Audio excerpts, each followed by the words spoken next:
Assalamualaikum warahmatullahi wabarakatuh. Kami dari kelompok 9 ingin mempresentasikan hasil kerja kelompok kami yang berjudul Hakikat Sila-Sila Pancasila. Dalam kelompok 9 terdiri dari Risma Aprilia Fernanda, Siti Mahmudah, dan Vita Septiana. Pengertian Pancasila. Pancasila merupakan ideologi dasar bagi negara Indonesia. Nama ini terdiri dari dua kata dari Sanskerta. Panca berarti sila dan sila berarti prinsip atau asas. Pancasila merupakan rumusan dan pedoman kehidupan berbangsa dan bernegara bagi seluruh rakyat Indonesia. Meskipun terjadi perubahan kandungan dan urutan 5 sila Pancasila yang berlangsung dalam beberapa tahap selama masa perumusan Pancasila pada tahun 1945. Tanggal 1 Juni diperingati sebagai hari lahirnya Pancasila. Hakikat Pancasila. Sila pertama Pancasila, ketuhanan yang Maha Esa. Ketuhanan berasal dari kata Tuhan, ialah Allah, pencipta segala yang ada dan semua makhluk. Yang Maha Esa berarti yang Maha Tunggal, tiada sekutu, Esa dalam zatnya, Esa dalam sifatnya, Esa dalam perbuatannya. Artinya bahwa zat Tuhan tidak terdiri dari zat-zat yang banyak lalu menjadi satu. Bahwa sifat Tuhan adalah sempurna, tidak dapat disamai oleh siapapun. Sila kedua, kemanusiaan yang adil dan beradab. Kemanusiaan berasal dari kata manusia, yaitu makhluk berbudi yang mempunyai potensi pikir, rasa, karsa, dan cipta. Karena potensi inilah manusia menduduki martabat yang tinggi.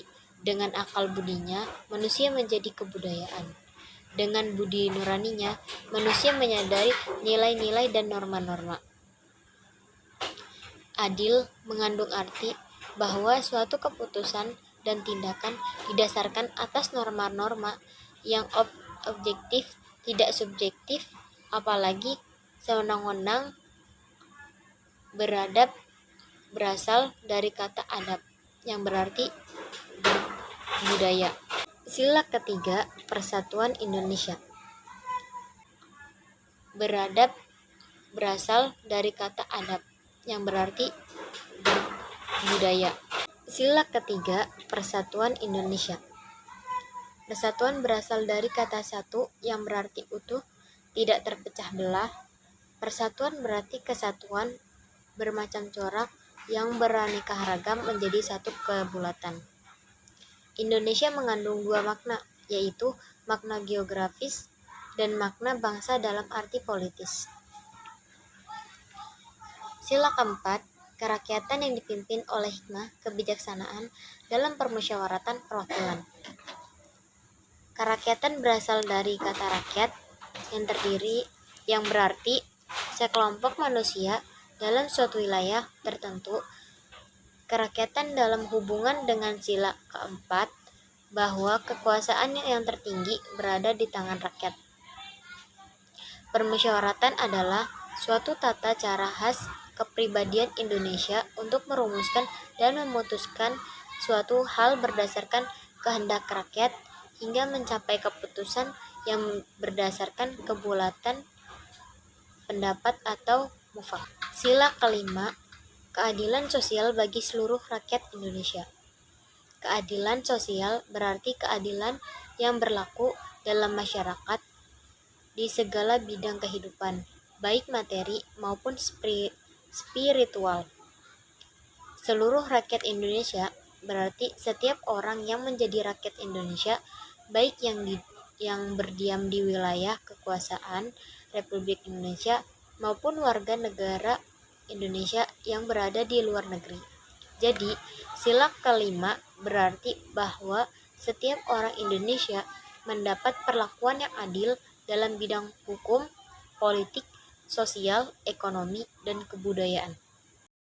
2. Perwujudan Pancasila dalam Undang-Undang Dasar 1945. Perwujudan Pancasila dalam Undang-Undang Dasar 1945 bersifat imperatif atau mengikat, dan Pancasila sebagai dasar negara. Sedangkan Undang-Undang Dasar merupakan penjabaran dari isi Pancasila. Penegasan Pancasila sebagai dasar negara tercantum dalam TAP MPR nomor 18 tahun 1998. Dan Pancasila mempunyai fungsi dan kedudukan yang sangat penting dalam kehidupan bernegara dan merupakan unsur penentu berlakunya ketertiban hukum di Indonesia. Dan yang ketiga yaitu implementasi Pancasila. Implementasi Pancasila yaitu terdiri dari 5. 1. Ketuhanan yang Maha Esa atau yang disimbolkan dengan bintang. 2. Kemanusiaan yang adil dan beradab atau disimbolkan dengan rantai. 3. Persatuan Indonesia yang disimbolkan dengan pohon beringin. Dan keempat, kerakyatan yang dipimpin oleh hikmat kebijaksanaan dalam permusyawaratan perwakilan atau yang disimbolkan dengan kepala banteng. Dan kelima adalah keadilan sosial bagi seluruh rakyat Indonesia yang disimbolkan dengan padi dan kapas. Sekian video presentasi dari kelompok 9. Terima kasih. Wassalamualaikum warahmatullahi wabarakatuh.